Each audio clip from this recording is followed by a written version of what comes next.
Hello, everybody. Welcome to Beyond BMR. I'm your host, Bigfoot Michigan Rob. This show goes beyond cryptids and Bigfoot. We take you down a much deeper rabbit hole. We take on subjects beyond our very own realms and realities.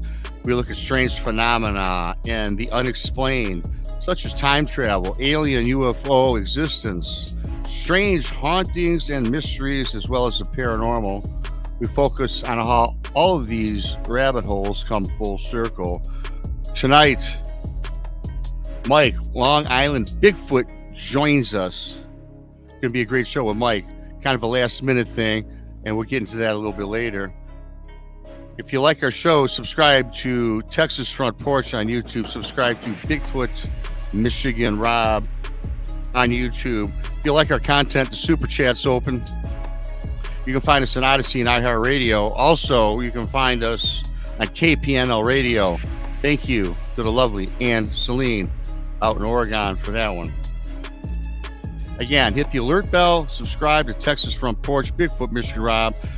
You also can subscribe to the Blondes and Blues podcast and the Siru Papers with Jason McLean and Bob Van Buren. Just finished up his 100th show. Congratulations to Bob. Subscribe to Van Buren Variety as well on YouTube.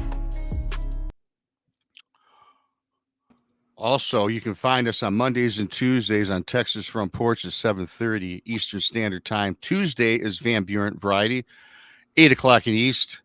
Beyond BMR, 9 o'clock in the East. Jason McLean does something called Mysterious Library on Untold Radio AM. That's at 10 o'clock in the East. Followed up on Wednesdays by Jason McLean Questions Everything at 9 in the East. Thursdays, Brunch with Bigfoot to Michigan Rob. That's on Thursdays at 1 o'clock in the East. Later on that evening, we have the Blondes and Booze Paranormal podcast. They're on at 9 in the East. If you can't get enough of the Blondes and Booze, they add a little woo on Friday nights starting at 9 in the East. And our good friend Jessica Jones on Spaced Out Radio, after hours, 10 o'clock, Saturday and Sunday. That's 10 o'clock in the East. Dave Scott Spaced Out Radio Fans Party, May 19th through the 21st. If you're interested in that, you can go to the Brunch with Bigfoot Michigan Rob group page on Facebook. And as well, Tex now has a Texas Front Porch Facebook group also on Facebook that is picking up some traction. So go check him out over there as well. And Tex, thank you for joining me here today. How the devil are you? My pleasure. I'm doing pretty good. I dropped some interesting content today and very well received. I jumped over on Bob's show and helped him celebrate that 100th episode and shared an embarrassing story and yeah. Yeah, it's always a hoot when you guys get together. You and Bob have been friends for as long as I've been friends with my best buddy since high school, and you guys are an interesting pair together, to say the least, as well as Rando. I mean, you, Rando, and Bob are three distinct, different personalities, and how you three got together over all these years and stayed friends is really beyond me. It's just beyond me. It is, in fact, beyond BMR. Yeah, it definitely is. I did want to drop a quick note before we bring up Mike. Tex, I talked to you last night, and what in the world is going on in the world today? In the state of Michigan, it was about an hour into the Texas Front Porch show. East Lansing, Michigan, gunman, it's official, murdered 3 students and shot 5 others. Long story short, he took his life. This gunman. No motive, no nothing. I wanted to give a quick shout out because I got a frantic call last night from my friend who has a son that attends Michigan State currently and could not get a hold of his son. And his son was a haul over from when this all took place, as I found out later today. Thank God that he's alive. But again, terrible tragedy.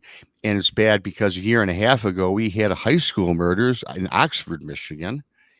And it's just, when does this end, Tex? And, and another thing, a lot of these kids that went to Oxford High School as seniors, when they witnessed a massacre, are now at Michigan State. You've got a handful of kids that went from Oxford High to Michigan State University and have gone through 2 mass shootings at 2 places that are supposed to keep our kids safe. I had to make mention of that to get it off my chest because it's horrible, it's tragic, and I don't know what we're to do with these random shootings for no apparent reason. And again, this was for no apparent reason, and it just tugs at my heart, Tex. Yeah, when we found out about it, it was and God, I hate to even say it like this, but yeah, we hear more and more and more of them happening. It's not a new phenomenon, though. It's really not. If you go back and you look, I mean, these things were taking place. I think the first one was in the first recorded one, I think, was in 1920 something, if I'm not mistaken. It's not a new phenomenon, but it does seem to be picking up for some reason. I'm not sure what. I think a lot of these people that do this are so desensitized to what's going on, and they have no regard for life itself. And I saw somebody say he's coward, and I couldn't agree more. Yeah, absolutely. And I really, when I heard this guy was when he was confronted by the law. By the way, there was over 200 police, FBI, everybody was at this campus within minutes. Kudos to them. Thank you for that. But yeah, I kind of wish the guy. A lot of people said, yeah, he deserved what he got, and he killed himself the cowardly way out. I would have liked to. No, seen this guy go to prison for the rest of his life and find out why in the hell he did this, because as of right now, there's no motive. And that's really the sad thing about this whole thing. Although any loss is tragic. And I just want to make mention of that. I don't want to do a whole show on that. Obviously, we got other things to do and some more positive things. And we got Mike. I'm going to bring up Mike, Long Island Bigfoot. Mike, you ready back there? I'll make sure you're looking good. Everything's good. Gave me the thumbs up. Sometimes people have their finger up their nose, Mike. I just want to make sure everything was good to go. Yeah, I was being broadcast live. I was slapping on some icy hot, but I don't care. Yeah. So, hey, Mike, I got to thank you for coming on because for a lot of people that might be just tuning in, this was started out. The title of the show is "Adventures with Brown Dwarf in the Pacific Northwest." Yeah. Well, prior to Brown Dwarf, I had somebody else on, and they had called me the other day. They regretfully had to cancel. I'll have them back on. So I called Brown Dwarf. He goes, yeah, I'd be love to come on. So he calls me like half hour. He goes, oh my God, I'm double booked. I'm on a show that's currently going right now. But he's a great guy. I reached out to Mike, so I'm trying to scramble for guests. He got a hold of you, and you said, yeah, you had something going on, but you. Thank you so much for canceling that and coming on. I mean, me and Tex could have talked all night, but it's always a little more fun when you have another community member, a person in the Bigfoot world on. And so I do thank you for coming on. No problem. Thank you for having me. Absolutely. And so, yeah, again, I just talked about what I had to speak on. We're done with that. We're going to move forward unless you had thoughts on that. But why don't you I see you around the channels. We're friends on Facebook. We're friends in regular life. Don't talk that often. So, again, glad to have you on. For people who know about you, can you just give us a little introduction? Yeah. Just your regular guy, I guess. I'll give you a brief summary of life, I guess, before I got into this. Yeah. But just regular guy, Sicilian, growing up, Sicilian family. Not much money. We all lived in one house, at some time or another. And, pretty much my grandparents' house, suburban Long Island, didn't venture out very much. I lived in Florida for a couple of years when I was little, like very little, like age 3 to 6 or something like that. Very close to Cape Canaveral. I have memories of throwing rocks in the pond and and seeing the spaceship go up and things like that. And then, I got older and my high school years, I guess everybody kind of dabbled in drugs and things like that and drinking. And my dabbling kind of went overtime. So I found out I had addiction, and that kind of stayed with me for a few years. And I went with a friend to a recruiting office locally, and he was signing up for the Army, and I was kind of like mocking him and joking with him. He was like, "Well, what are you doing that's so special?" And I'm like, "Well, nothing." And he was going for the reserves, and I ended up signing up for active duty that day. Shipped out pretty quick. I couldn't outrun addiction. It still stayed with me. So long story short, I was in there for 2.5 years. And then the week my first duty station was South Korea, which was pretty cool. I was there for a year. And then I came back to Fort Benning, Georgia. And my tour, my time in service, my contract was ending the same week my unit was going overseas to Afghanistan. So I signed it wasn't a re-enlistment, it was called like an extension. Basically, right. Obama did away with stop loss. So like they offer you to stop loss yourself, like if you want to. And they throw a little extra money at you to make it sound sweet. So I was going to do it anyway because I had that mentality like, what if I go back home and something happens to my brother that's next to me right now and I wasn't there? That was just my mindset at the time. Like the war, when I got to war, I realized how little you can do about anything. It's really, you don't even really see the guy against you. You don't see them ever. Like stuff comes in, blows up, that's the end. Yep. We'll keep that story short, but while I was over there, gotten a couple of IEDs, improvised explosive devices. And there was a suicide vest, 2 of them that did me in. And I have a permanent traumatic brain injury and PTSD to go with it. So I got back to the States and I went back to what I knew to deal with my trauma. I went back to addiction. Saw really shortly and briefly that was not going to work out again. So I got into the VA system, and it was an uphill battle. It took me a few years to like get it right. A lot of inpatient, trauma, deep addiction therapy, stuff like that. Pretty much towards the end of all that, like I was reinventing myself like completely. I was pretty much an empty shell, clean, sober, very, very like, spiritual now. Like I was learning yoga. I was training in Reiki. I was meditating. I was, very, very, very healthy, like overall, but I really didn't know who I was or what I was doing or where I was going. And so I had been walking daily. I had been walking these woods, hiking. And I always say it like, 'cause it was almost like a kid. Like I was into Bigfoot, but I didn't think Bigfoot was on Long Island. I didn't. Yeah. I was actually planning to go to the Pacific Northwest, like in a short amount of time. And I had been walking these woods, these same trails, big trails. About 5 years, I was walking them every day, at least once a day. And like a kid, like I was like acting out, like almost like acting out, like, like Bigfoot was around, like just not necessarily like acting, but like talking. Like as an only child, I was used to kind of doing it already, like kind of keeping myself occupied and entertained. So it wasn't nothing new to me, but anyway, that was when I bumped into the one I call Bubba. Big, huge Sasquatch, just boom, I'm kind of shortening it down a little bit, you know what I mean? I'm kind of giving it a summary, but that's pretty much how it went down. I started to figure things out and see that things were going on, and that's when I bumped into him. And yeah, so pretty much that really threw me off. So I'll give you a brief like summary of that first encounter. And I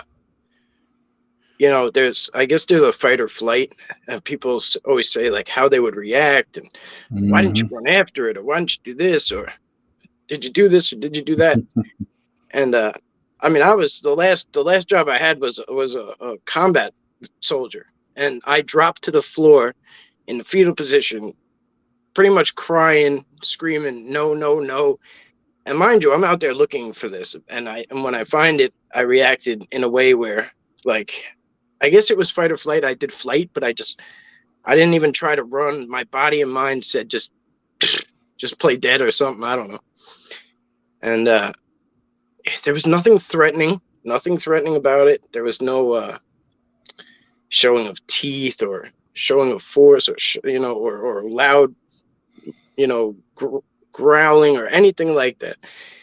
It was just as I looked him up, like I don't even remember if I got to his face. Like as I was looking him up, I just chose to react that way, I guess. I don't even know if there was a decision or just a reaction. And yeah, when I looked back up a few seconds later, he was just gone, like the wind. Wow.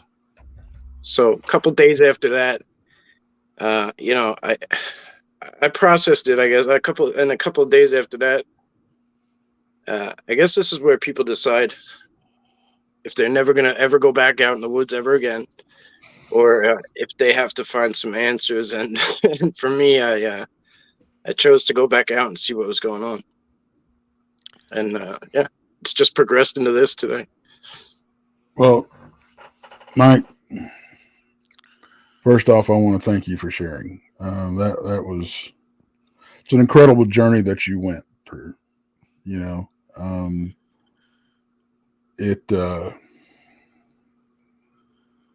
And thank you for your service. Yes, absolutely. Thanks, guys. Everybody pays a price. And a lot of people don't realize that, when nobody comes back a winner from that. No. Yeah. Mm-hmm.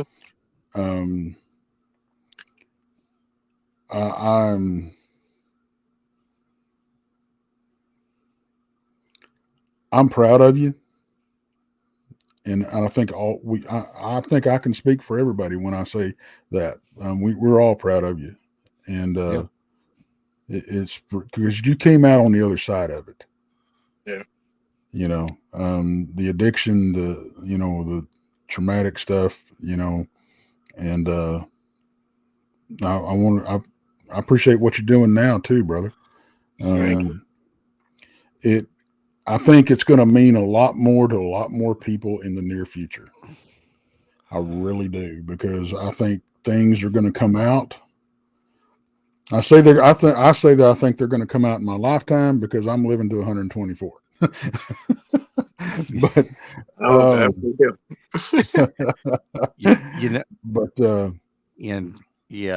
think it's the boots on the ground folks that and not the ones you see plastered all over TV and everything. I think what I call the little guys, which is all of us, we're the ones really making the difference out there. Yeah. And we all do it in our own way, and it's all bringing pieces of the puzzle together. Sure. And it's conversations like we're going to have tonight that is going to help forward that, Yeah.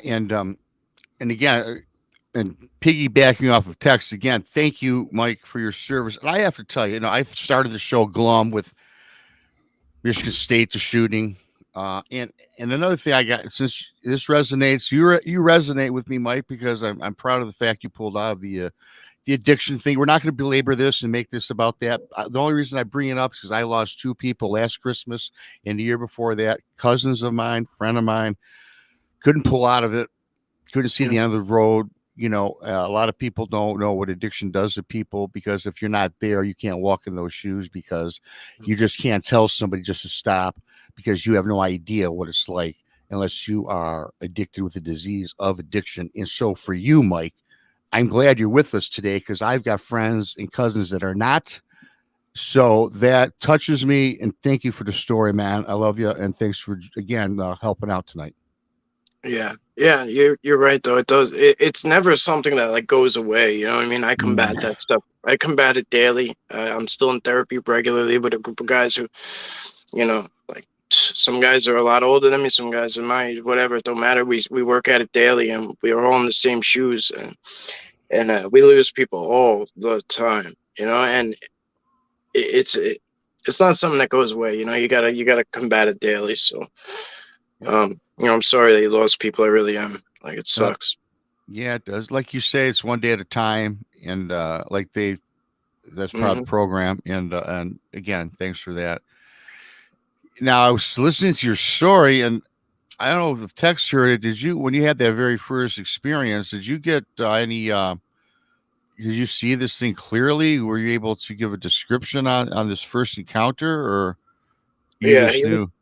Yeah, I mean, so I can't say for sure if it was that first time I saw him that I pieced all this together, but I've seen him again multiple times. So,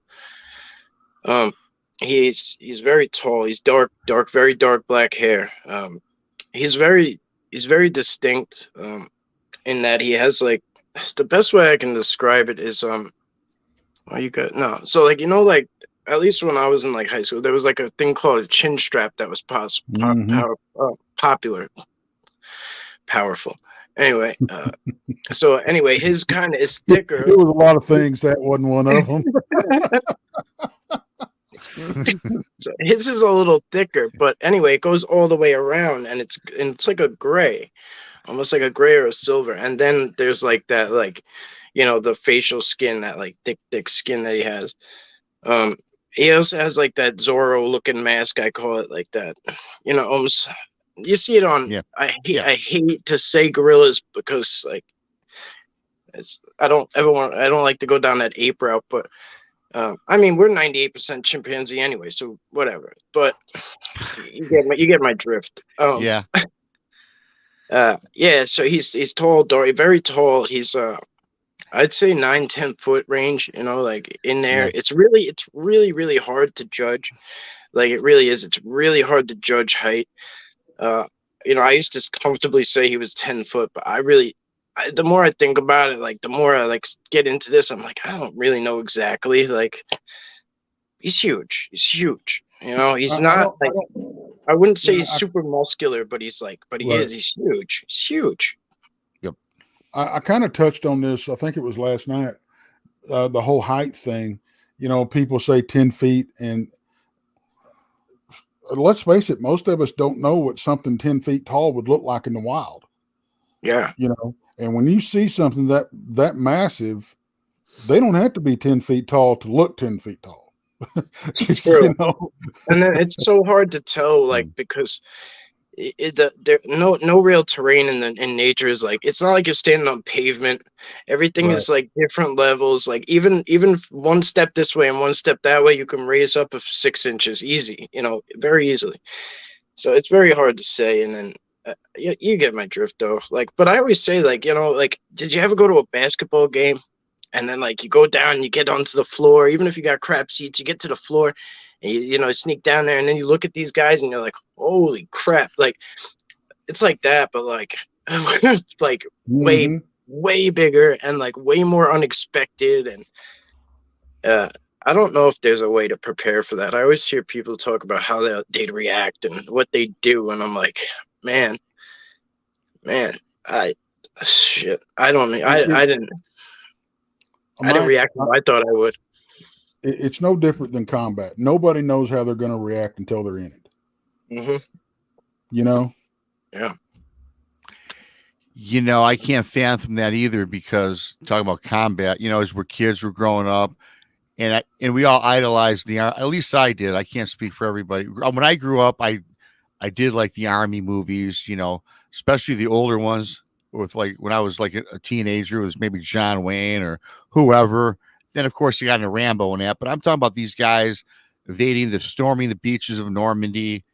Yeah. Thinking, man, what would it be like to be in that? And then I'm thinking, I don't really think I'd want to know, because you always forget about there's no glory to it. Well, people get killed, right? I mean, I guess you're a hero, you go down, but until you're there, nobody can explain what the feeling is, just like no one can explain the feeling of having an encounter, especially if it's one, and it don't even have to be a scary one like mine. If it's just see something like Tex said, 10 foot tall, 4 foot wide, let me tell you something, it's going to affect you. You don't know how to process it, Mike, like you were saying. Yeah. See, like, I mean, in our war, at least, like, it was like surprise. And then, like, you kind of defended yourself until you could get the hell out of there. And then that was pretty much it. or something happened. It was always a surprise. Like boom, like the red coats or Normandy, like those guys, like I mean, there was dead bodies everywhere, and they just kept going. Like they had to keep going. Like they weren't covered. Like I don't know. Like I don't know if one is better than the other and stuff, but I always respected the guys before us and said, like I don't know, like the tunnel rats and Nam, like they went down in there knowing damn well, like see, like I was a vehicle mechanic. So when you get over there, that's not what you do. It is, but it's not. Like you have all these different missions and you go out and like I was with Recon Marines and like I had no business being with these guys for like 2 months. I had no business being with these guys. But like we'd go on these like, convoys, and we would have the Wrecker, which is a glorified huge tow truck for the most part that tows huge military trucks. And, if something blew up, we'd pull up and everyone would surround us and try to protect us while we, had to hook it up and try to tow it out of there, and we go. And that was it pretty much. So that was what we did most of the time. So the guys who would like have to be on foot a lot, be around all them, like all the civilians, and try to decipher who was who and be around kids and make those tough decisions all the time and like kicking people's front door.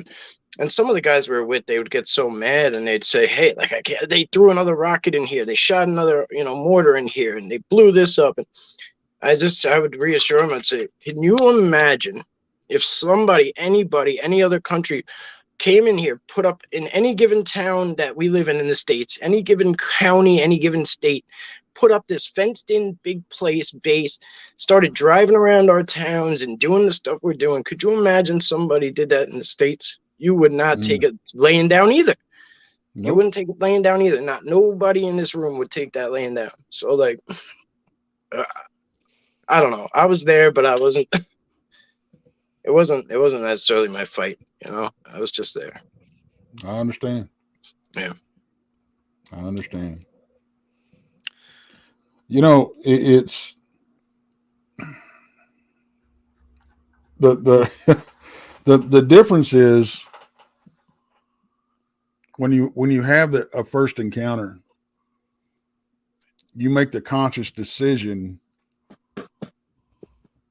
to have another one. If you decide to research, right? Yeah. And so I think you can mentally prepare yourself for it to a certain extent. But it's like you were saying, the first thing when people talk about their first encounter or even other encounters, and they said, well, why don't you take a picture? I got to tell you, when you're seeing something that is just a magnificent sight, you kind of lose track, and you're kind of like, honestly, the last thing on your mind is snapping a picture because you're in awe. It's the same thing with, I hate to keep bringing up like the Army and combat, but there's a reason that they train. It's called muscle memory. They don't want you to think and have reaction and whatever. You know what I mean? They want it to be second nature. And that's what, it's not brainwashing. It's repetition to the point where you don't even do anything different than, that. And then, so that's kind of how I am kind of in the field. Like my muscle memory is to do everything with that camera in front of me. So I don't take pictures, I video, and I just video the whole time. So it's just second nature for me now to just start zooming in and like whatever on what I'm looking at and talk about it as I go. So I'm creating like this huge video diary, and not always do I go back through and look for these pictures anymore. I've got a few pictures, and I got what I feel is I'm comfortable with. And right now my goal is just to kind of go, because at some point a doctor or my body or whatever is going to tell me you can't do this no more. You got to tap out, and it's going to probably come sooner than for a normal person with all my injuries and stuff. But on those days where I'm feeling good and I'm feeling up for it, I try to get out there and go. I got a handful of kids that depend on me, so I'm pretty much either with them or I go in the field. And as a disabled veteran, my funding is so limited, it's ridiculous. So Yeah. this is a decent hobby for me. I mean, it's not a hobby, it is like part of my life, don't get me wrong, but like, yeah, it works out fairly cheap for me, you know what I mean? Because I don't have to pay to go in the woods. I don't. Yeah. Now, granted, I don't have a lot of gear. I don't have all the fancy crap. You know, I still use a cell phone. 99% of the time. Because I can't afford SD cards all the time. I can't. Like, I have decent cameras and stuff, but honestly, I can't afford SD cards. Like, that, it just gets expensive. You know, I pay for 2 terabytes of memory on my cell phone. I don't even know how to edit or all that fancy stuff. I have no idea. So I just whatever I filmed, I just put it up there. You know, and that's people love it. People love to go through there and they pull out timestamps and help each other. Yeah, it's a lot of fun. See, I think that I would rather see somebody do that than put a video out there and edit the hell out of it. I was going to say the same thing. You know, not everybody likes it though. Not everyone likes the way I do it. They want that. They just want the highlight reel. You know what I mean? They don't want to see all that. I get that. They don't want to see all that. And then they ask me for where is it? If there was one in there, where is it? I don't tell nobody nothing. If there's a Sasquatch in the middle of that video, I don't say anything. Yeah. Because that's how you keep only the serious people involved. Right. And I think it helps people that are not necessarily out there all the time, or they're just getting started out, what to look for. If they can pick them out without you telling them where they're at, that's I think that's a very good learning tool. Yeah. And it's like the video I put out earlier. All I said was, there's one that ducks out of the way. I didn't say where it was. Mm-hmm. It's a 45-minute video. Find it. Yeah. And exactly. I like that text. And Mike, I like how you do it too. Now I get it. Hey, let's face it. People just want to cut to the chase and see something. Well, fine and dandy. But I'm with Tex, and I'm Mike. I like how you do it because I can sit there for 2 hours and watch footage and not see anything because I like the challenge of trying to find something. And there's a lot of people out there too, Mike, that they do that, and they find things because the audience is the true audience, right? That's what we're talking about here. Those people are looking, and oftentimes you'll get an email or a text. Hey, you know what? I know you mentioned that so-and-so clip, there might be something there. And they find things in the video that you might not have seen yourself, which blows your mind. Yep, every time. It's a beautiful thing, and that's why I love when they leave a timestamp, because there's a lot of people, a lot of people that don't comment, that you don't see, that are there. And they're unsure, or they want to see, or they're still in those early stages of understanding or believing or whatever, or they want to believe. And they'll go and click on that timestamp and go and watch what that detailed thing that somebody left in the comments. They'll go and look at that. They might not say anything about it, but they do. And people talk to me offline about it, and they say, thank that person for me. And they don't want to be. There's so many people that have amazing experiences that still don't want to be. And if I could bring them all to light, it would be a beautiful thing, because I know so many at this point. I mean, so many, and they've had experiences for way, way longer than I've been in the game. You know what I mean? And right, it's like the way I see people say kind things to me about like what I do. I'm like, man, if you could only meet so and so and so and so and so and so and so and so, it would be a life-changing event. But you can't push everybody out there. I can only control what I could control and what I could do. And I try to be the change I want to see and things like that. And it's what it is. Absolutely. So for everybody, we got Mike, Long Island Bigfoot here. I was going to have Brown Dwarf on today, but Brown had double booked himself. But he was great enough to get a hold of Mike, who I wanted to have on the show.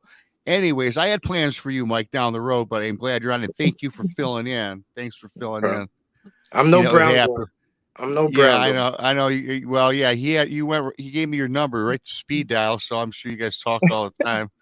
Thanks again for that. And so we're talking. So with your furthering on with your experiences out in the woods, what have you come across that we'd be interested in hearing about moving forward here?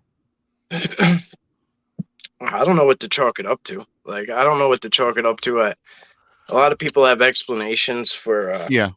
for it, but I've pretty much almost come across everything at this point. Like, Wow. Yeah. it's almost like every show I tune into when they're talking about something, I'm like, oh damn, like that's actually happened to me. Like, is that what it's called? Like, Yeah.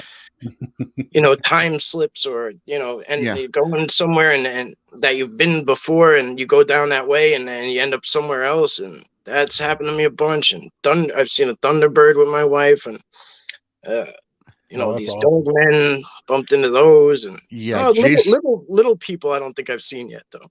Yeah. I think Texan. I think if you find, if they're all out there, and I don't care if it's in New York, Detroit, Michigan, Texas, California. I think where there's cryptids, you got to include, the little people. You got to include these orbs that we see in the forest, and as Tex will always talk about ad nauseum, the phenomenon of the paranormal and supernatural. So with your experience, we'll talk about this. I know Tex laughing over there. Okay, me personally, I think Bigfoot is flesh and blood with paranormal abilities, right? That's my stance for now. And it changes. So, and I know Tex might be a little bit different. But what about you, Mike? If someone were to ask you that question, what do you think they are? Just from your personal belief system, not from everybody else, but you personally. Yeah, I'd have to I'd have to say that I concur with you. I don't have a set answer. You know what I mean? Yeah. I don't necessarily know where they came from or if they're all the same. But I do believe that they can be flesh and blood, and they can be a paranormal aspect as well. I think we have a lot of the capabilities that they do, but we lost it along the way. I think, for whatever reason, we were dumbed down somehow. They're masters of energy. This I know. I know they can be like energy form, as orbs, whatever, however you want to put it. I don't really know what category to put it in or what to call it. I can just kind of tell you different things that I've seen. They showed me that all those bends and snaps are in the woods, and those different structures. They're all the snap. There's a reason it's not like broken off and put somewhere. It's snapped and kept alive. It's bent and kept alive. It's for a reason. It's like a conduit throughout the woods, and it's almost and the structures are like charging stations, I call them. So like they don't necessarily, people always say like, how can something that big hide and hide what it consumes and eats? So I was shown that they don't have to consume physical food like we do. They can take things in, similar to like a plant can soak up the sun. They can they can harness different energies like the sun. They can harness as consumption. They can take in different energies, different ways, and they're just an energy based being. That's interesting. That's an interesting.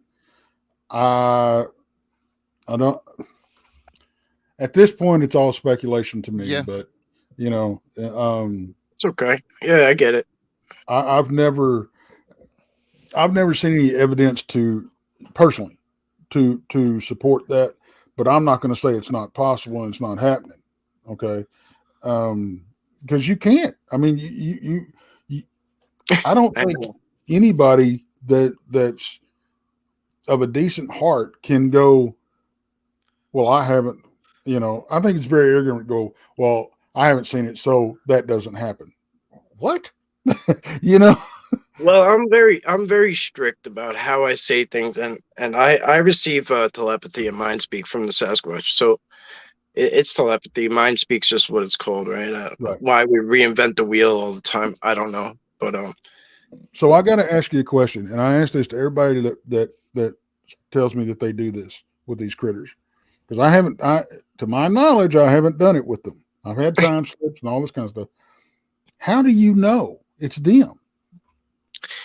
It's a good question. Because You know, somebody. I can't ever get a straight answer. So, okay, well, somebody told me in the beginning, like when they were like, "Oh, if the gift is for you, you'll know it's from them. Like, you'll just know." And I was like, "All right, thanks, Yoda." You know, like you're talking, you like, and like I was like, whatever, you know, MF, and like, but sure as crap, later on, I did like I could sense when things were for me, and when I could see when it was just like, I don't want to sound like I'm comparing them to God. But I'd imagine something similar to when somebody says like God is speaking to them. It's like it's this very stern voice. It's like it's very specific. It's not like you know your own thoughts. It's like something just comes and like I don't want to say it takes over, but it just kind of interrupts everything. It's almost like time stops.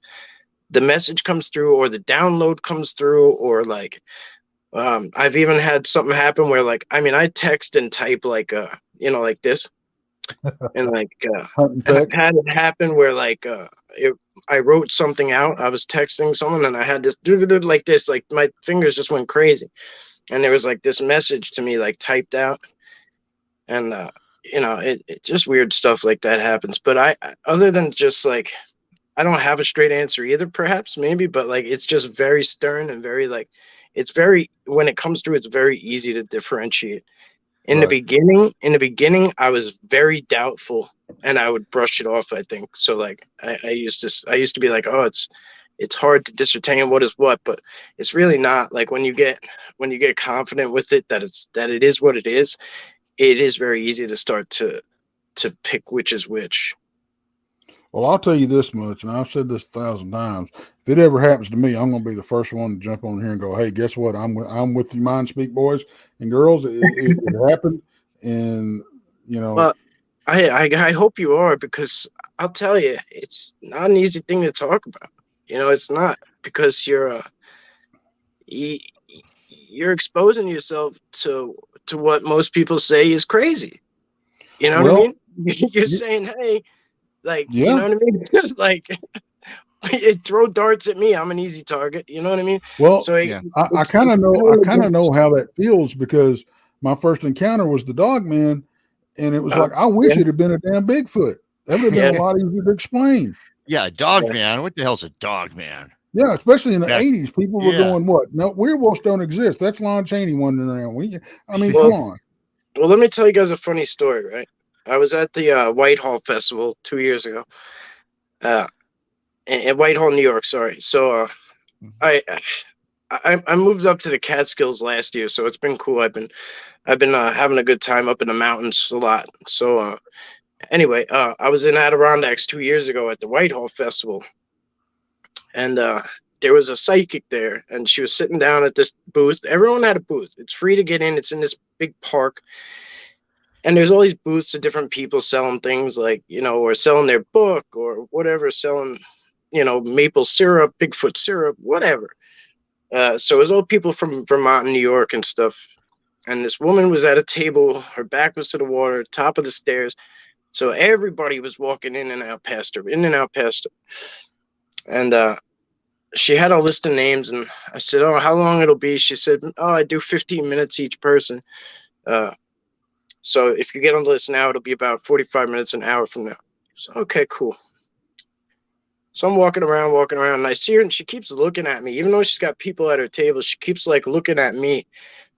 I find out later why. So I sit down, and she's like, "Oh, what do you want to talk about? Or what did you want me to like look into?" I said, I'm open. I don't care. I said, "I have no idea." I said, "The first time I've ever done this, I have no idea what to do. Let's just go with it." And so her response to me was,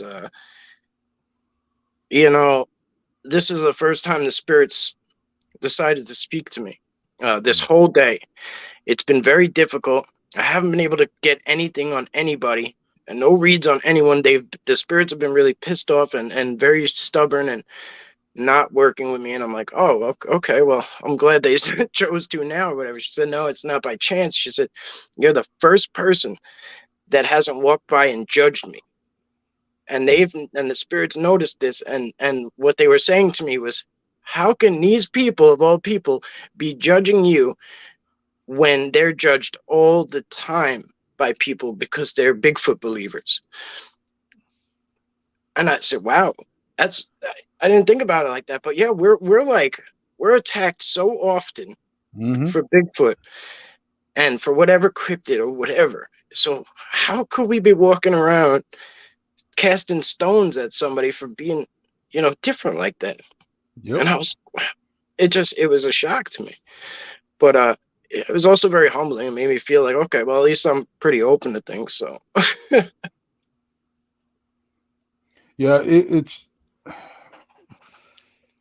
that's why, we run our channels the way we do, because we as experiencers ourselves, we've been beat up. Why and it don't do nothing but drive a wedge in all this community that supposedly there's a bunch of people trying to bring together. yeah. Well, quit bashing everybody's experiences and the way they research or whatever it is, and just be happy that they're coming forward. Right. Yeah. Because like Tex is saying, oftentimes if you think you're going to get bashed or spoke down on, you're not going to come on a show. You're not going on a radio program, but you have something vented up inside you that you want to get out. Because look, like a lot of us, I had nowhere to go, and I had my first encounter. I didn't even believe what I was saying. Then I was lucky enough to talk about it, and I found a great group of people. But can you imagine all the people out there? Then I know there are many, because I get emails that I read their stories, a lot of them, and they're reluctant. Man, please don't give out my name, Rob. I'm like, oh, I won't. But they're just got that. They don't want to be judged. They don't want to be criticized. And that's a shame. Now, I think that movement is a little better today, certainly more so than a decade ago. But there's that reluctancy. Nobody wants to be called a liar, right? Or crazy. I mean, you can call me crazy or weird all you want, but you're not going to call me a liar. Because what happened to me. You know what I mean? Yeah. So yeah. And also, you need these reports. You need these stories. Sure, you got the Bigfoot crossing the road, but you got the Bigfoot that dematerialized into a stump or materialized from a stump into a Bigfoot. You need this data. And I can tell you right now, if you go looking up some of these reports, a lot of them are all identical. A lot of them are kind of the same. And no, there's not 1 million people or 100,000 people making up these stories. They're not copying people. Right. You know what I mean? So yeah, the stories got to be heard. And like Tex says on our shows, we welcome the weird, the strange, because your story should be heard for everybody. Well, like just alone in the past few years for me, like I've had so much happen to me. Like ever since that first thing happened, ever since that first thing that I accepted, bumping into him, ever since that, so much weird stuff has happened to me that, like, I don't know, I can't write anybody off for anything. Like, anything. No, I don't write anybody off. Tex said I made the mistake of saying I believe everybody. Because you should see what I get inundated. Look, I get it. No, I get it. I trust me, I get that part. I know. Now you can't. You have to have some healthy skepticism. I always like to say. You can't bite on everything, but it's yes. I hear you. Yeah. So. I think it's it's like we always say, anybody that comes on the show, we don't have to necessarily agree or have the same viewpoints, but if we're open enough to have a conversation and not a heated debate or sit there and tell each other we're crazy or stupid or whatever, that's what we need to do. I guarantee you all three of us don't agree on everything, and what's the difference? Well, it doesn't, and that's what I don't get. It doesn't. It's like if somebody disagrees, some of these people, if somebody disagrees with them or they don't believe the way they do, they don't want nothing to do with them. I'm like, well, yeah, that's a very closed-minded attitude to have in a subject that is all speculation to begin with. Yeah, I mean, I have some of my closest buddies, and guys I work with on a regular basis that are so. So I've had guys that were like so dead set on it's only flesh and blood that are just sitting with me now, like, okay, like I'm with you. Like, what the hell is going on? And I'm like, look, I'm if you want a couple of little questions here and there, cool, but go out there with that attitude now, and I gotta respect your journey. You know what I mean? Like, right. So something you said earlier, Tex, was like everybody with a piece of the puzzle, and that was something I just challenged everybody to a couple of days ago. Maybe yesterday it was. I don't even know, but I titled it, "Don't be the best one, be the next one." Everybody wants to be the best, or I got the biggest this, or I found the best cast, or oh, I got the best audio, or my picture is the coolest, like the best, and the proof, and the this, and gives a crap. How about like, first of all, no single individual is gonna prove it to the world. We should know this by now. Everybody's tried. Everybody, all these people have tried to be the one to do it. Why don't we just be the next one to say, here's what I got. Let's pull it all up. Let's piece it together.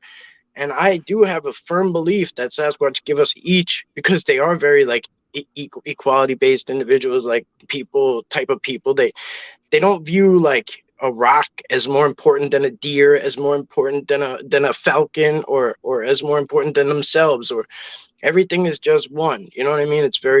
Everything has its purpose. Everything is, harmony, blah, blah, blah. I know there's those horror stories out there, but that's not the story I know. So anyway, I don't see why. I'm pretty sure that everyone's getting a piece of the puzzle, and instead of working together and figuring it out, we don't need to be like, rah, rah, rah, I'm the best. Like, right. It's not going to get us very far. Well, I got to tell you, the last person that I would want to share an experience with is somebody that's out there going, well, I'm the greatest there ever was, and I do stuff that nobody else does, and I'm so good. And I'm like, well, that's not a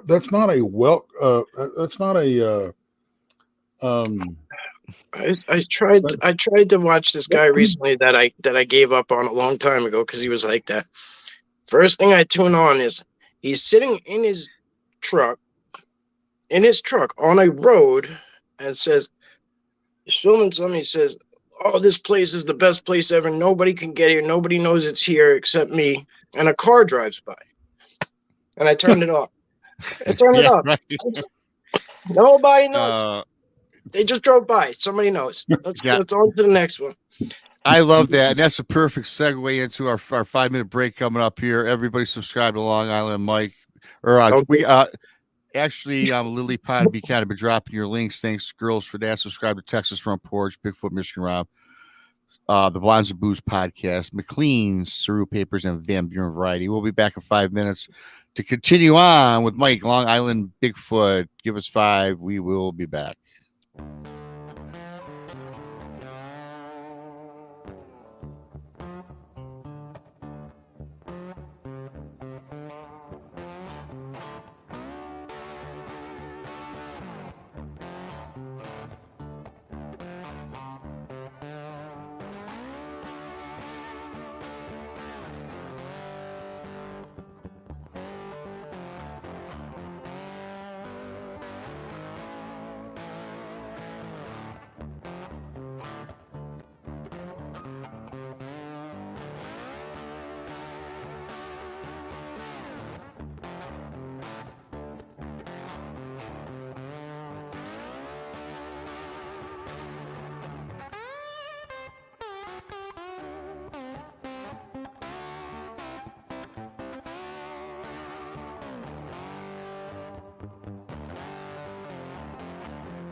Four minutes to go, folks. 4 minutes.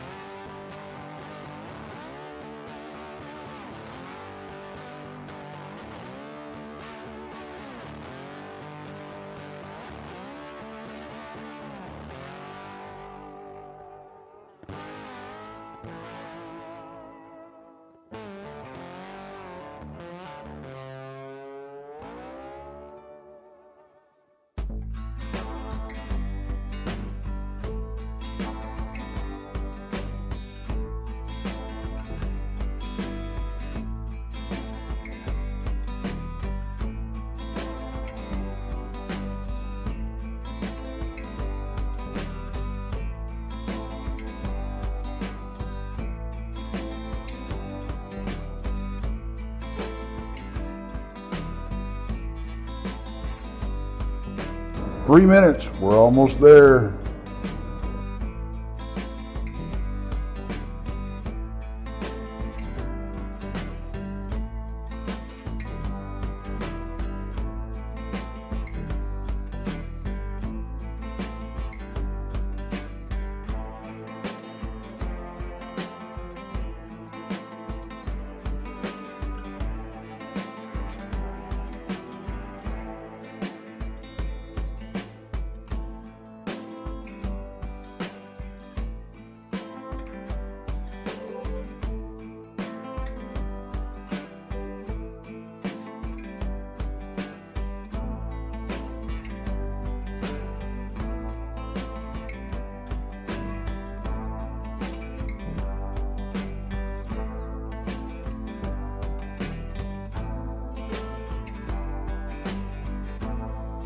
Two-minute warning, guys. 2-minute warning.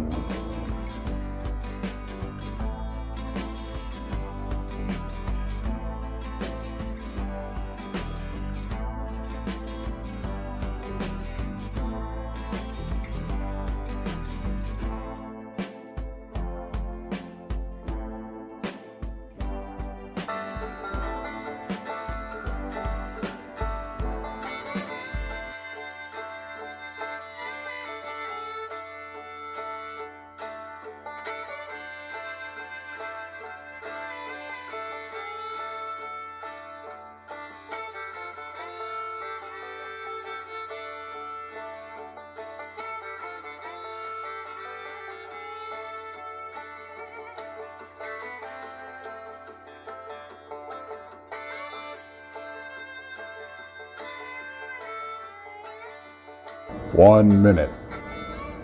1 minute.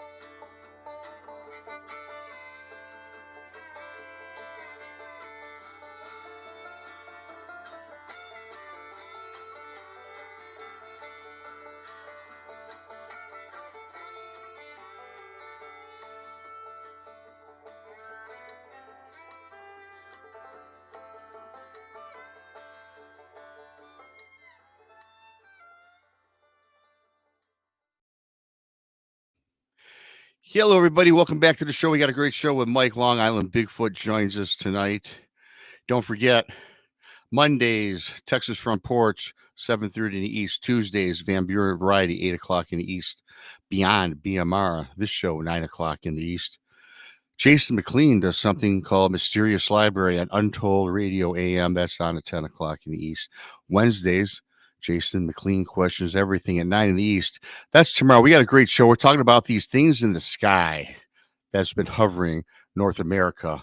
Be sure to tune into that one. Thursdays, Brunch with Bigfoot, Michigan Rob, 1 o'clock in the East. Followed up that night, 9 in the East, the Blondes and Booze Paranormal Podcast. Please subscribe to them. They're on at 9 in the East. Fridays is what is Friday? Fridays we got more woo. We got the Blondes, the Boo and the Woo, 9 o'clock in the East. Go check them out Friday. And of course, on the weekend, Saturday and Sunday, our lovely friend Jessica Jones does Spaced Out Radio, 10 o'clock in the East. Go check her out. Thank you. Dave Scott's annual party, the Spaced Out Radio fan party, is May 19th through the 21st. That's in Las Vegas, Nevada, at the Golden Nugget Hotel. For details, check out Brunch with Bigfoot Michigan page for details. And Tex has a new page on Facebook too. It's simply called Texas Front Porch. Go check him out for all you Facebook users. And don't forget the super chats are open. Long after the show is over, we do have the super thanks across all channels. Please, again, subscribe to us. More importantly, please share us out. Help us grow. Thanks to all the newer people I see that are floating in chat. Thanks for subscribing. Thanks for joining. I do appreciate that. And I know Tex does as well. Bringing back Tex and Mike. Mike's got Mike's got a little animal. Oh wow! Hey, Mike, what we got here? Who's our new friend? Who's our new friend to the show? Gunner. He's been giving me some sort of hell for the 5-minute break. So Oh yeah. yeah, You ever No, take they Gunner want to out? come say hi. There ain't nothing wrong with that. I do. Yeah, I do. He Is that- yeah, he goes kind of he goes kind of where he wants to sometimes, and I don't know. He just I don't know. Sometimes when I'm off trail, I like to be a little respectful about where I'm stepping, and he just kind of goes. So I don't know. I do sometimes. It depends where I go. He's like, okay, I'm done. Yeah. Oh no, he's not done. He's rearranging. He's trying to get. He's looking at me in a more serious light now. He's just staring at me. You know, a little bit earlier in the show, and I know Jason would be dying to hear this one. You had made mention, Mike, about seeing a Thunderbird. Yeah. Can you walk us? Well, yeah, I'm interested in that too. I know Tex, and I'm sure the people listening are. Can you walk us through that experience? I had been holding off on it because my wife was with me, so I was like I was gonna talk about it like with her, and we have a slew of children, so a blended family of 5 kids, so 2 are under 2 or 2.5, 1.5, whatever. So we're always our hands are always full with that, so we haven't gotten around to it, but yeah, I'll definitely touch on it. So it's happened in the Catskill Mountains, upstate New York. There's this huge, it's a canal. I don't know. Some of these canals that they call canals are like raging rivers in my mind. You know what I mean? But we take these back ways. It's kind of the only way to go sometimes is like back roads. So we were leaving this what's considered the big town, like it's called Kingston. So we were leaving Kingston and heading back out of town on the back roads, and we were going over this like bridge, I guess, and it's 3 lanes wide at this point, and I have this huge SUV, and the windshield's huge.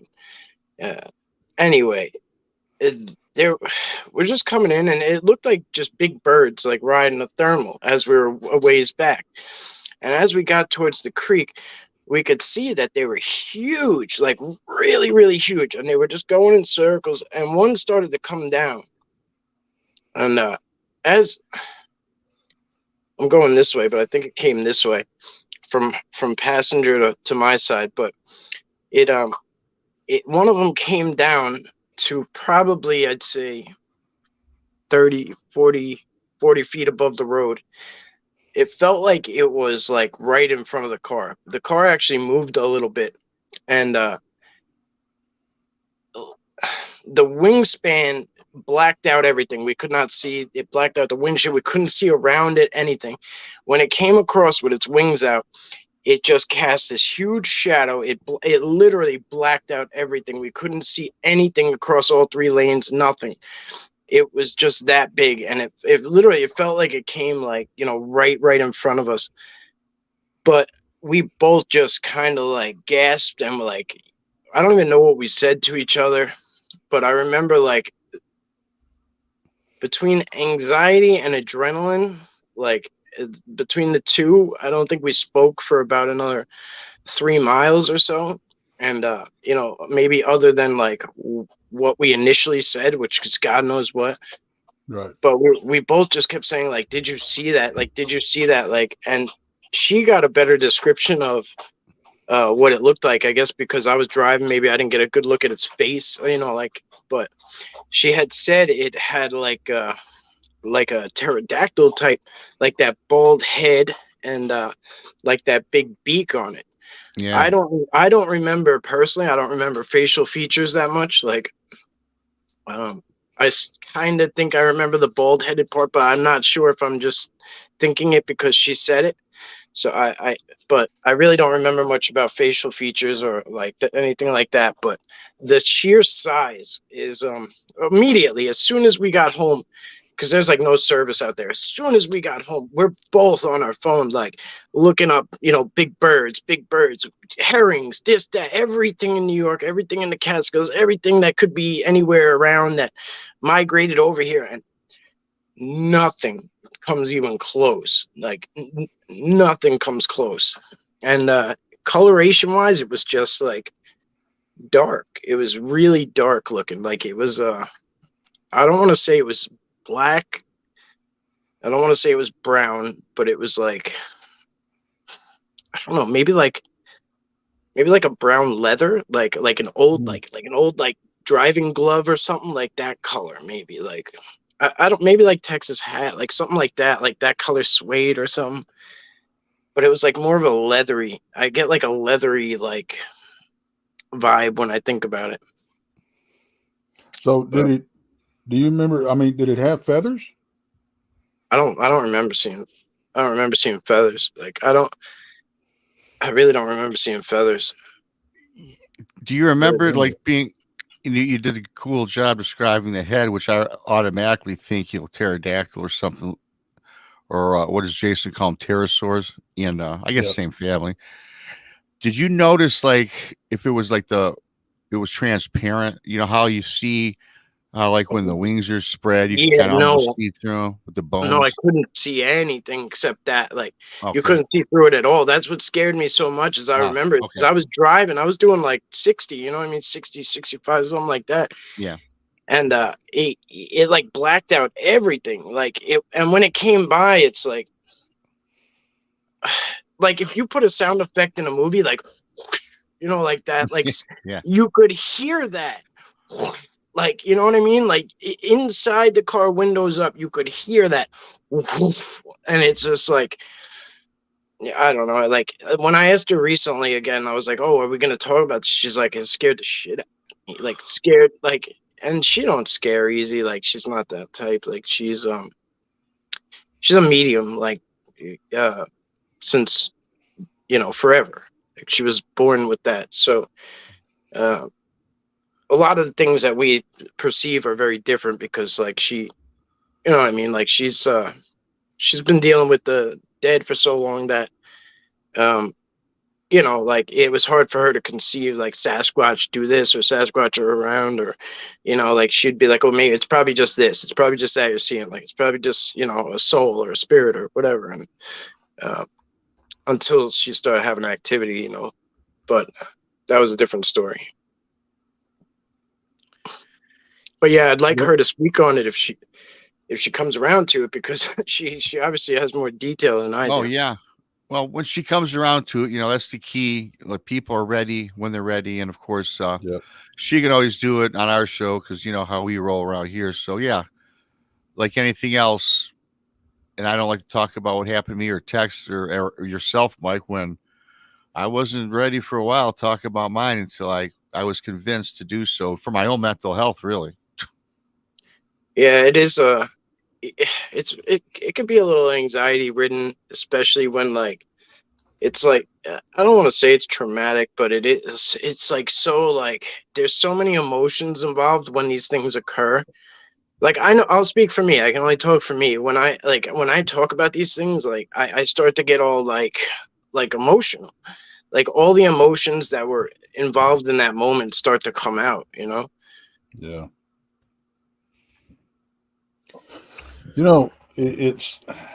I've never seen anything like that. I would absolutely love to. I'd never. I don't know. I never saw anything close to this. I see eagles. You know what I mean? Yeah. There's eagles up there. Like this thing. No way. Like I even see eagles all the time. Like I go to like ecology centers and stuff, and like you get to see them spread their wings. They have like the sign, the sign in front of the plate. You could put your arms out, and your arms aren't as big as the eagle wings. It was nothing like that. Like I can't. That's the first thing we did was try to find stuff that looked like it. We both must have came up short because we. Well, yeah, I was blessed enough to. We were out in Brown Springs one time, and we were down on the river, and we got to see a mating pair of bald eagles. That's wow. Come down, sail down the river like this, and one of them actually scooped down and grabbed the fish and went back, and they shared it in a tree. I mean, that was just an awesome freaking, and nothing weird about it, but no. Before I got into Sasquatch, I used to watch falcons and osprey. Like osprey are close to whatever. They're endangered on Long Island, so right. I used to go with the wildlife preserve, whatever. They'll build these platforms and stuff for them, and in different places, so they and then put area signs up and stuff so people don't mess with it. So I used to go to some of those spots where there'd be like a lake involved, and just watch them, sit in the woods and kind of just watch them, and sometimes they circle for a long time before, but when it's worth it watching them go down and catch that fish. It is a magical thing. Yeah, it really is. I mean, they're so freaking graceful, and majestic, and it's. I could have, if I had nothing else but that happen on a trip, I would be absolutely thrilled. It's just, they're just majestic. They blow me away. I can't imagine seeing something like you saw. It's just like, that's on a whole nother level. It's still hard for me to understand. Yeah, I bet. We know Mike texts everybody listening. This is all so hard to understand. So I'm going to throw another one out there, and I don't know if you've seen one or come across it, or perhaps maybe thought when we all talk about the ever popular Texas wheelhouse Dogman. Yeah. Well. Yeah. I don't want to cast. I try not to talk about it that much because my experiences aren't that good. Okay. Well, whether they're good or not, you can just give your thoughts. I mean, not to, They're there. They're out there. They're there. They're there. Absolutely there. I cannot. They're there. It's not it's not like maybe like it's a whole thing. It's a whole thing. It's not a Sasquatch. It's not like a Sasquatch. It's over here. It's over here. I know you don't want to talk about it much, but I mean, this is you want to keep it to a yes or no answer. That's cool. In your communications with the Sasquatch, have they ever mentioned them? No, not in communication. No. Okay. No, I don't. Yeah, no. It's always very limited. Like I don't.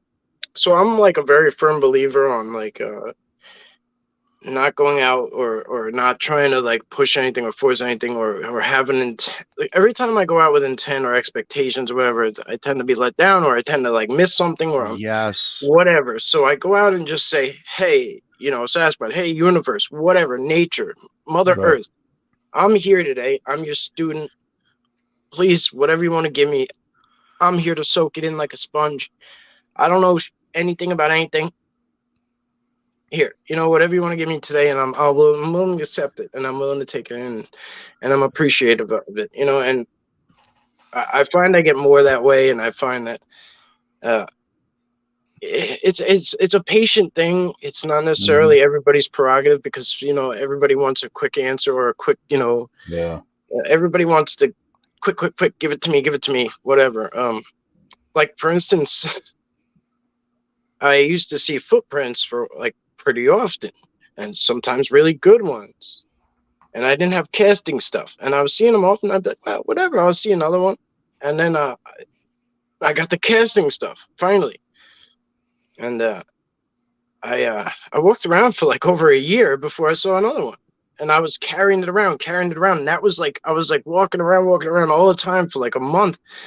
I'm just looking at the ground, and I'm like, you know what? I'm like, when it comes, it comes. Like when it happens, it happens. Let me just get over this. Like, cause I'm obsessing over it, and God knows what I've missed or could have like took in or could have had happen, or, because I was so obsessing over finding this footprint now because I wanted it. So it had to happen. Yeah. Right. I think the way you entered the forest is perfect. Even a couple people in chat said beautiful way to enter the forest, and we agree. Because here's my thing is what I believe. Again, I'm no researcher. I mean, I do the best that I can. I would never call myself a researcher. I dabble I here don't. and there. I But don't here's call the myself one either, bro. It's all right. and here's the thing. I think that it's in your intentions, right? I mean, you can't go in there expecting to find a cryptid. If you go in, Right. greet yourself, hey, I'm here to observe the universe, as you put it. I think that's an awesome way to go about it because I think, and again, too, right? If you're really intent on looking for something, you might be just looking past something because you're so intent on being tunnel visioned in on a certain thing, right? Yeah. Well, yeah. Like if you don't love nature, looking for Sasquatch isn't Right. gonna love you back. Like, cause Yeah. you know, my wife says it best. Like she says, you're not gonna always. This is coming from a medium. You won't always go into a haunted house and find a ghost. And like when she said that to me, I like had this like originally I had this like cocky attitude, and I was like. What are you talking about? Like I can go out there and find a Sasquatch, like, and I was like, well, shit, no, like you really can't. Like it's on their terms. Like it is. It really is on their terms. Like, do I have a special thing going on? Yeah, but I can't take it for granted, and Right. I can't be like, and I really changed a lot of my attitude and my mentality, and ever since then, like I don't call myself a researcher either because I pass over a lot of things. Like I have what's considered probably top-notch DNA, you know what I mean? And I hide it. Like sometimes I hide it, or I if I find it, I like put it further. Um, I don't know. Like I'm not like the guy who's out there trying to prove it to the world. I wanna like help the next person who wants to help. Or prove it to the person who needs that proving to, like, because they're having trouble or whatever. Like I don't mind thinking small and working small. Like it's Right. okay for me. It's okay for me, and that's how I go. I don't have the funding and the capabilities and the time to be like a dedicated researcher. So I kind of X that part off my list. If I could contribute at all, like my brother Jimbo sent like a tri-field meter and some other equipment and stuff. So if I asked people recently, hey, if we're using a tri-field meter, like if anybody wants to like document in the comments like what it peaked at, you know what I mean, Yeah. or whatever, like, so Right. we have that, and like stuff like that. So if I can contribute, it's cool, but not necessarily my primary mission. No, and I Well, hear you. I'll tell you what. I'm going to put this out there. It's just an offer. Okay. If you come across, some really good DNA, you want to get it checked out, send it to us. We won't say where it's from, who it's from, or anything else, but we will get it checked out. Okay. All right. Yeah, I'll And talk to you guys offline if you want. yeah, and we'll let you know the results, and we won't go forward with it unless you feel comfortable. Okay. Yeah, well, I had spoke to Doug Highcheck a while back, and he said something like how like you could do like any test in like your home now, like drug tests and this test and everything, and like everything's so like cheap and at home now. And like he basically was saying like before you know it, DNA tests will be like they'll probably come out at home and they'll be expensive, but everything will start dropping and eventually you'll be able to do it. So I was kind of just playing a waiting game, like. Well, I mean, technically, you could already do that with like 23andMe and that type of thing, because that would be me that would be very, very interesting to send them some of that DNA and see what they say, because you're not giving them any information, really. Yeah, that's true. And yeah. I don't know if I collected it like properly or like you know what I mean? Like I don't know. But like I've had them, like for instance, like I've had them like take stuff and like leave gifts and like leave stuff back behind. Like I'm pretty sure I have hair. But what I did with that was I packaged it up and I put it in something and I buried it. Like right. At that point, I heard that people were breaking in and taking things from like people who are finding stuff and going and stealing like their hard drives and all that crap. Yeah. And I don't believe it, because like if that was the case, I would have had my door kicked in 3 times already. Yeah. Because I just don't buy it. I don't know. That's just me. I think it's a storyline. I think it's a narrative that's being pushed. I do too.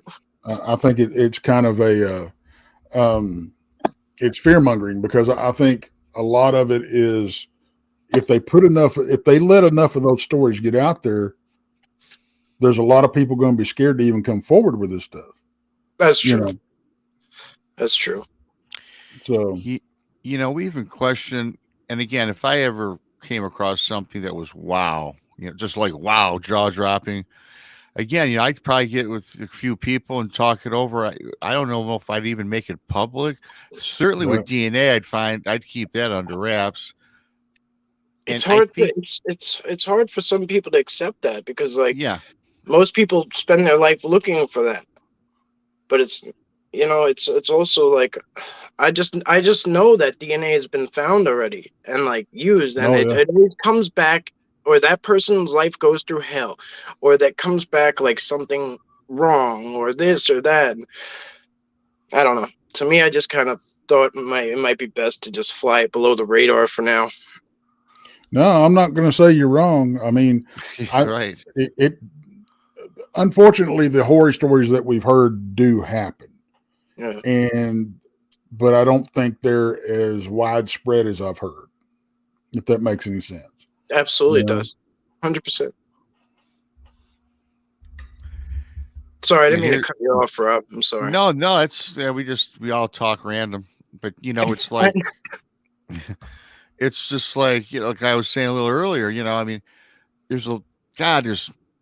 I don't know what I would do. Okay, if I found something really great, right? Just because one side of me wants to share it, the other side. Because I know who I am. If people are going to come out and say, well, that's too good, Rob, blah, blah, blah, therefore we don't believe you. If it's not a blob squatch, there's nothing. It's too clear. That's not hair from a Sasquatch. That's not scat from Sasquatch.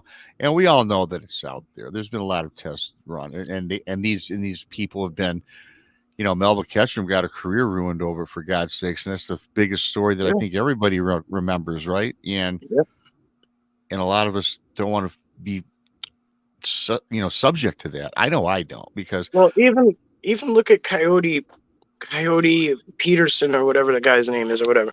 He's like some kind of like real like wildlife researcher or whatever. And 6 months ago or whatever, he dug up a gorilla skull or something like that, right?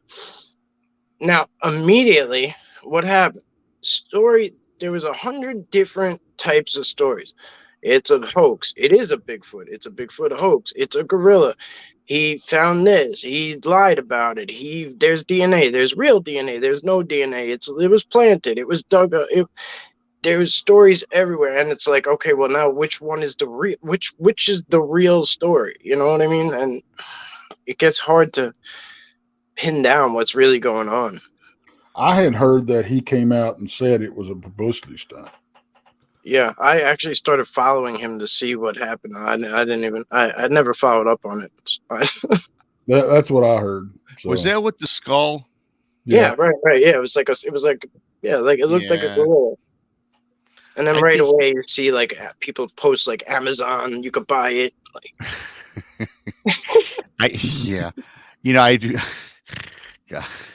I hate to make fun, but I think if I recall, he retracted that too. I think later on, did he not, Tux? I think that's from my understanding. Yeah, he said it was a publicity stunt. But if you want to jump over to the conspiracy side of things, was he pressured to do that? I mean,